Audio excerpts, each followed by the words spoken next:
Hello, welcome to Akashic Resources, where our mission is to aid you to use your whole mind to be Happier, happier, healthier, healthier, and and more more successful. successful. Today, podcast number 15 is all about chaos, control, and coherency. So, right now, the world is experiencing a A lot of little bit, chaos. little Yeah. bit of chaos. There's a lot of change that's happening astrologically, Mhm. physically, economically, politically, socially. Everyone is kind of in a different place, and it feels just hearing from people and just my own experience, our experience feels as if there's a little bit of a holding pattern. Yeah. Usually, people feel secure when you know what to expect. That brings security, and Mhm. now we sometimes don't know what to expect, or things are rapidly changing Mhm. and that puts everyone on edge.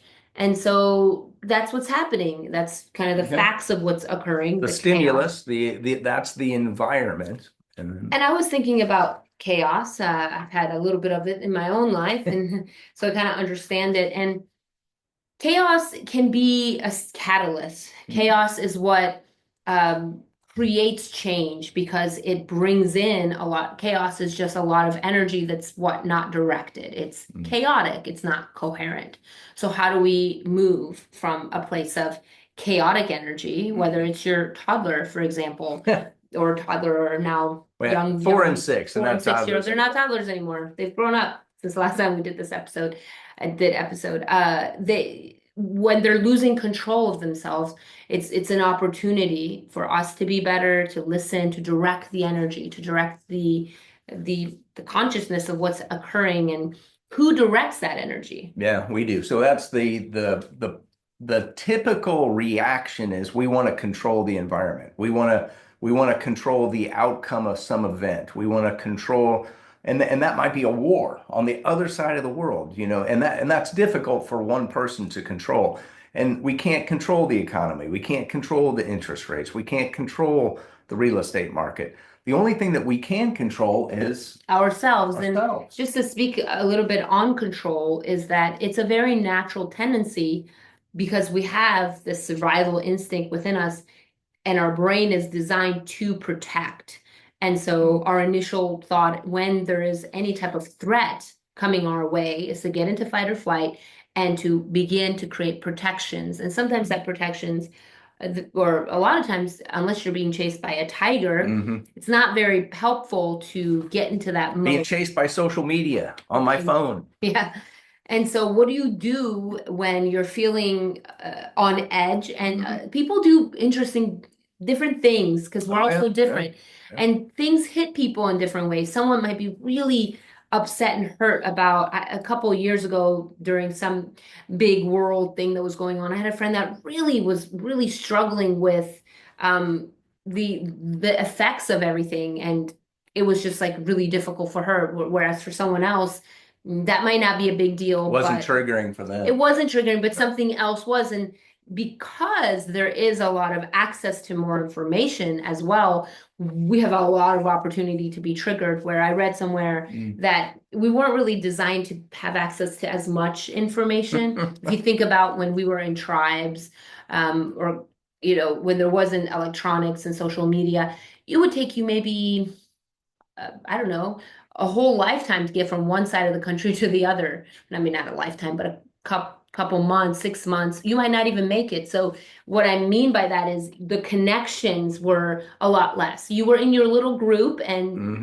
Hmm. group of maybe 50 or 100 people, and that was your environment. And now our environment, if you think about just Yeah, not even social media, but if you go into a grocery store, you're exposed to over 100 people. yeah, yeah. So That's a really good point. So that ties into some things that I was working on this morning early. But so we always have a choice. So that's the only thing we can do is control ourselves. We have a choice to respond to the chaos of the environment. So that the chaos of the environment is a stimulus, and we will respond or react to that stimulus. And if we react, then our body goes into fight or flight. We have stress, we have anxiety, and that's what we're gonna. If we respond, we can respond because we have choice. And it's interesting to see the different stimuluses. So I had a friend years ago, and she got a new Mercedes Benz every 2 years. She was married, she didn't really have a lot of responsibilities, And she was all stressed out one week. And I was like, well, what's stressing you out? And she said, well, I've always gotten a white Mercedes, and this year it was suggested that I get a different color, and I can't decide which color to get. And that was causing her stress. And for a lot of us, that would be a joyous event, maybe not a stressful event, but that was her threshold. So we'll go to the other side where I love snakes and I love to canoe. And a lot of times when you're in a canoe, somebody will say, snake, and I will paddle as fast as I can towards that snake because that stimulus is very exciting for me. And I would like to go catch that snake or at least look at it. What I've noticed is the person in the front of the canoe oftentimes will paddle away from the snake. So we're responding to the same stimulus in different ways. And we always have that choice, which is. Yeah, we always have the choice to change, basically, and the truth is that you might have an initial response.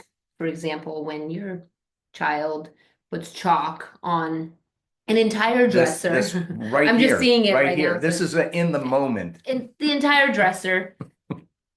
Typically, my initial response, I don't love this about myself, is to get really upset. It's like, you broke that or you ruined that. And so that's my initial response. Now, I don't want to be that type of parent. I want to be someone that can be understanding and model what do we do in ourselves when something comes up that we don't like. And the best thing to do is to observe and allow yourself to have that experience, right? We don't want to shove it down. But then after that, you still have a choice how you respond. And sometimes you just have to take a step back. And right now, and that's probably a good example of an exercise. Take a step back in your I was mind. gonna say, yeah, right now, because of again the stimulus, we're being stimulated, you can get messaged and you can get contacted in probably 7 different ways or more. I don't even know of all the ways.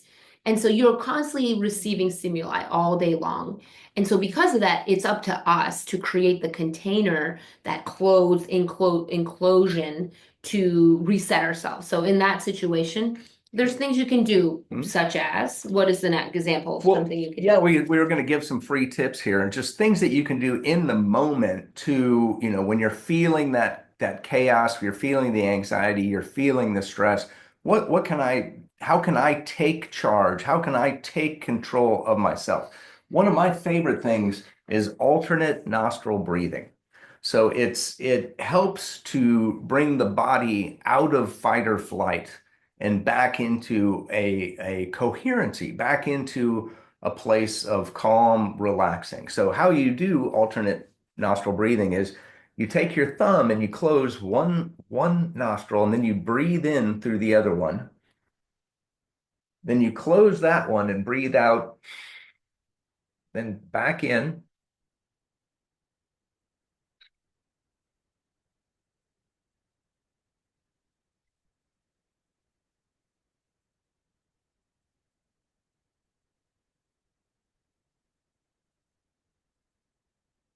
Just alternating back and forth. And as just in that, I can just feel myself. I feel a little bit better. And I kind of did it and didn't do it. I was going to anyway. Yeah, I feel different. Yeah. And it is very interesting how the connection that you have with your body can definitely change because you're creating more space in once again, the stimulus. So you can start to access more information, access the higher brain centers, and really activate your inner wisdom.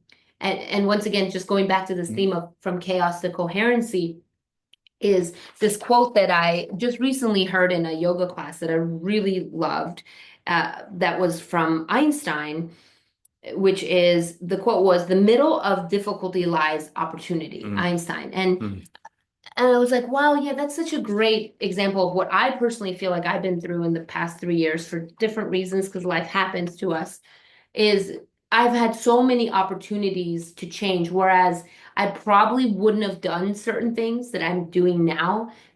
But because of what was happening in my life, I kind of had no choice. I did have a choice. You always have a choice. But because I didn't want to suffer, I made different changes within myself. And once again, because I had a realization of where I was, and I could choose to get into the chaos more and add to the chaos, which I definitely did that. And then, wow, that doesn't work. That makes things way worse. Or how do I change? So this is a great time to ask yourself, and it's always a great time, because here's one other really big truth. I think you probably agree is you talk about the chapters of your life. Mm-hmm. Your body, the world is your world and the body, everything is in a constant state of what? Change. Because the nature of the physical is change. Getting younger all the time. Yeah, you're constantly changing. You cannot not change. You cannot stop things from happening. They will always, your kids get older, you get older, the world changes, everything happens, right? And so, not in a bad way, get older, but you continue to move forward. We're always moving forward. We're not ever going to move backward. So, because everything is always changing, right? Yeah. Then what do? Then we have to do what? We have to change with it. Yeah. It's like you're in a river, the river of life. Yeah. If you paddle away from the change, then you can't. You have to go with the. It just delays. Like going with the delays flow. the inevitable. So then asking the question, how do I go with the flow? And sometimes you might not have the answers right away. You have to put it all down and identify what those things are that are maybe in the way. What are those limitations? And then another tool is I find visualization is a great tool for that, is to still yourself and ask, what is it that I actually like? What do I see? What can I do? What can I do with what is happening now? Yeah. So I think a part of that is in order to really receive accurately, we need to be in an objective place, right? If I'm emotional, my experience is going to be clouded by those emotions, right? If I'm in fight or flight, if I'm anxious, then my experience is clouded by that, my perception. So again, when we can recognize the chaos, accept it, so, receive it in a calm, objective manner, which is what? My ability to control myself, which is, like you said, take a step back sometimes, ask a question is a good way to create a little bit of objectivity. Breathing techniques, great way to create a little objectivity. And then we can look at this as I've controlled myself. I'm not controlling the environment, but I'm controlling myself. Now I can see clearly and I can envision the opportunity. So similar to what Einstein said, Jim Rohn one time was paid millions of dollars to predict the future for a business, and that's what he did. And he came back and he said, I summed it all up in the future looks like challenges mixed with opportunities. And guess what? When things change, there's more opportunities that open up faster. So right now, in this time period, there's more opportunities available. So I'm not in fight or flight.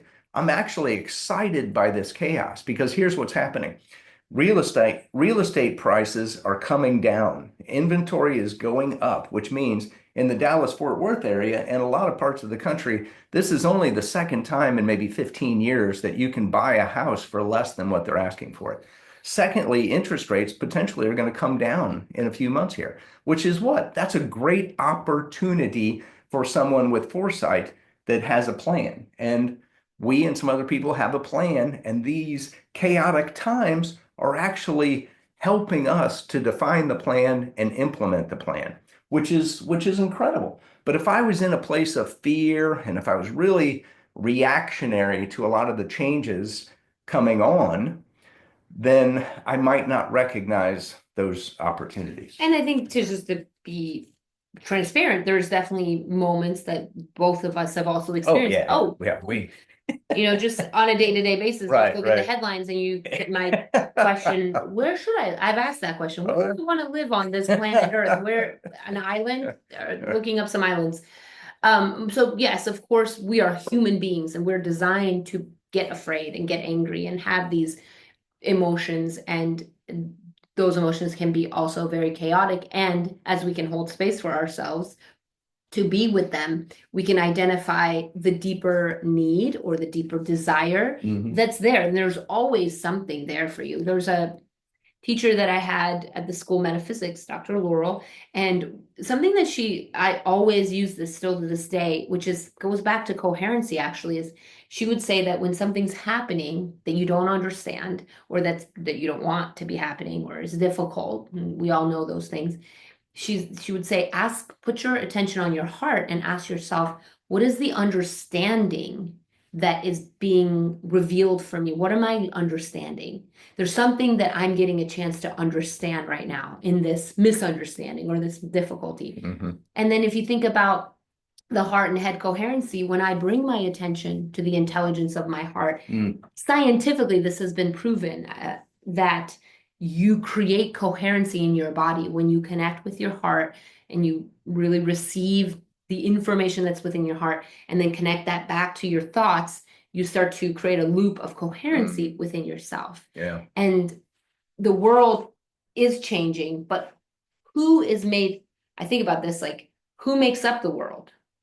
All of us. We are part of that world. So if each of us make the coherent changes within ourselves and then bring our community members together, then we actually are the only individuals that actually can influence the change. And so we do have control and power, but it's not an external, I'm going to go fight this person. And that's a lot that I'm noticing. There's a lot of bickering and going back and forth with each other, which is just more of a distraction. You're not going to really get a resolution that way. But looking within to say, who am I? What will I bring? How will I add coherency? Then all of a sudden you notice, if you think back in history, that's the only time that good things, changes have happened is when there's a group of individuals, typically one person that starts it. Margaret Mead's quote. It's What's the small quote? group of the only thing that changes the world is a small group of committed people. So the truth actually is, spoiler, you actually have more power than you think you do.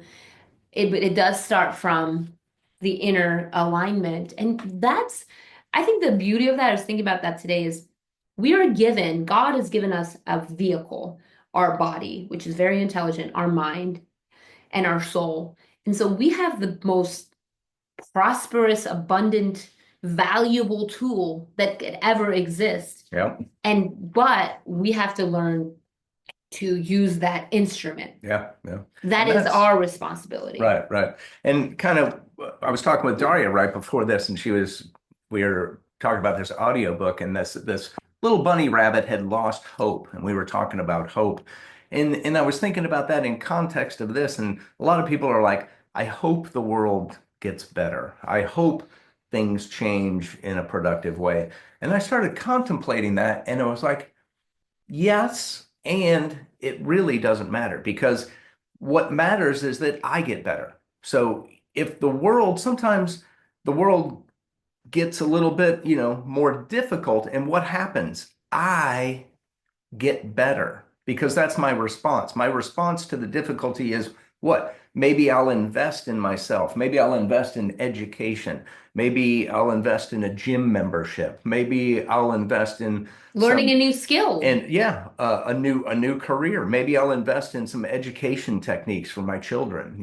There's all kinds of ways that we can invest in ourselves, and that's the best investment that we can make. So when the energy and the chaos is rising, we need to be smarter. We need to direct all that energy with greater intelligence. So if the energy is going up, that's our cue to raise our intelligence. So here's a great example of that. If you take a car, take a Prius, and anybody can go as fast as they can, right? You just jam the gas pedal to the floor and you go, right? There's not going to be a lot of issues. Now you take that same person that's used to driving a Prius and you put them in a race car, to where if they smash the gas pedal to the floor, that thing's going to probably just spin around in circles and crash. So you've got to have greater intelligence to handle the greater power and the greater energy. So right now the world is literally telling us we've got to be better. And that way we're getting an opportunity to rise into our next iteration, because we're all here to evolve and reach. That's our soul calling. And not necessarily reach, but to experience. I think even reaching is something that is in the futures, is to experience our true potential. And I think about this a lot, and just in my own personal experience, one person will go through a very challenging traumatic event and experience and will end up one way. And another person will go through that same pretty much similar traumatic event and will end up differently. what's the difference? And of course, there's always, because we're souls and we have our own configuration and pathways, Mhm.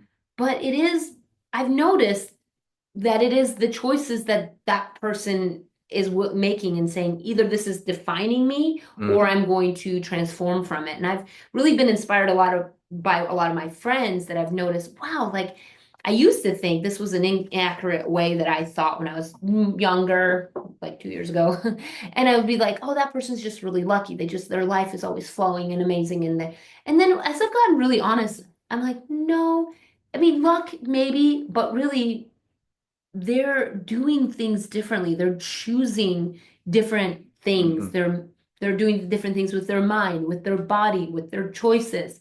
Because Mhm. our thoughts create our life. And so if I make those similar choices, I'm going to have similar experiences. And I have when I've done Yep. that. And when I don't, I know the difference. And the cool thing is we're here to experiment and learn. And this is a very potent time for Yep. that type of Yeah. experience. And so, So yeah, go ahead. choices, well, we are the sum of our choices. So where each of us are right now is the sum of our choices, not just this lifetime, but the sum of our choices of every lifetime.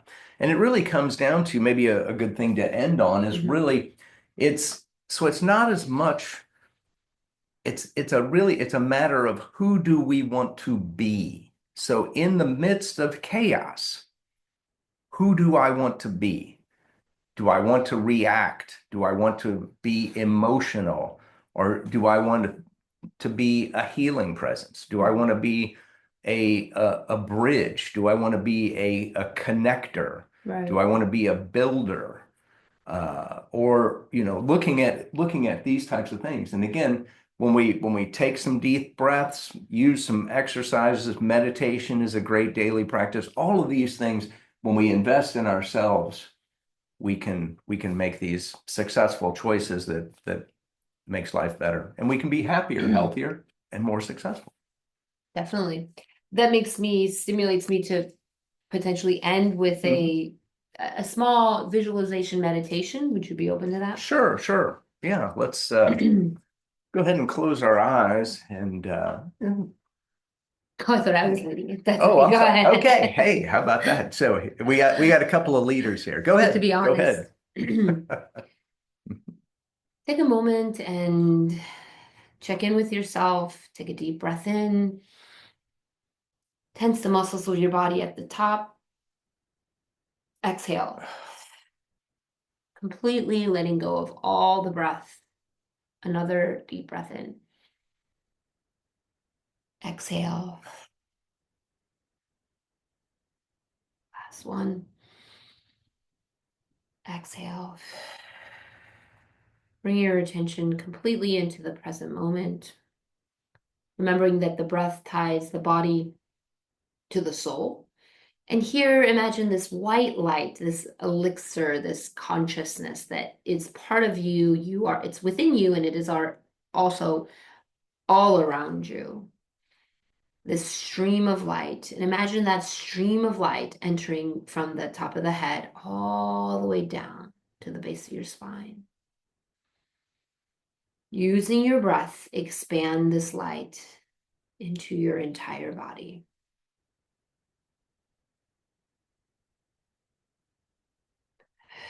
Knowing that you're always connected to this and arising in this spaciousness that you're creating now.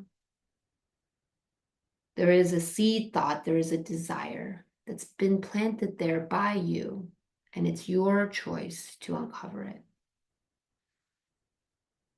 See yourself opening your heart to this expansion, creating space while letting go of any tension that's present by using the breath, simultaneously allowing the seed thought to grow while you let go. The letting go is creating the space for you to lean in to this intelligence that is your intelligence. It is easier to let go. It is easier to lean in.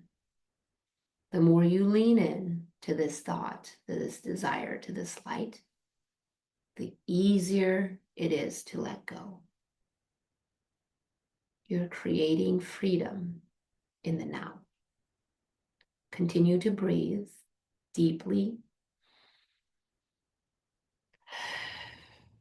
With each breath, creating more and more space, removing the noise, bringing the attention to the coherency of your heart now.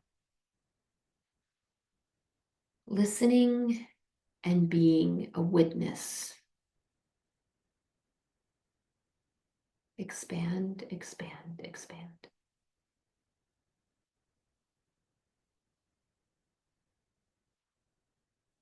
The breath continues to course through you, creating more room. Deep, long breaths.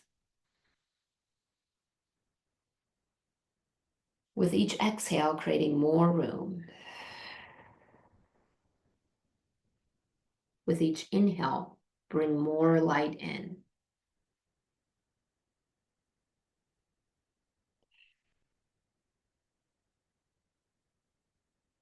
Few more breaths on your own, knowing that you always have this place to come back to.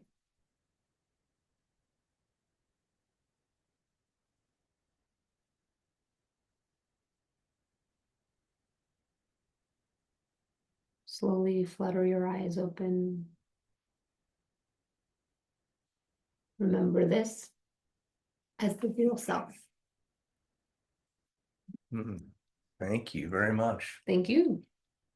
Well, have a great day. And if you've got any thoughts or ideas, please reach out to us.